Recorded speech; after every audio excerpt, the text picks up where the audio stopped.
Hello guys, I am back with a new news.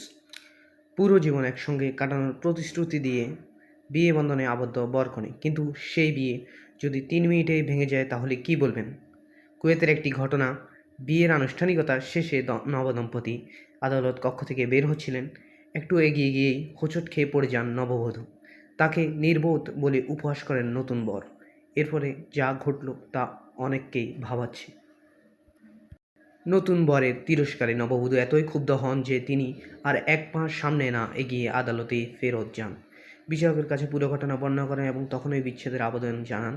বিচারক নববধূর সঙ্গে একমত পোষণ করেন এবং বিচ্ছেদের ঘোষণা দেন। বলা হচ্ছে কুয়েতের ইতিহাসে এটি সবচেয়ে স্বল্পস্থায়ী বিয়ে। 2019 সালে ঘটে যাওয়া এই ঘটনা নতুন করে সামাজিক যোগাযোগ মাধ্যমে এক ব্যক্তি পোস্ট দেন। তিনি লেখেন, আমি একটি বিয়েতে গিয়ে নতুন বরকে নববধূকে তিরস্কার করা দেখলাম।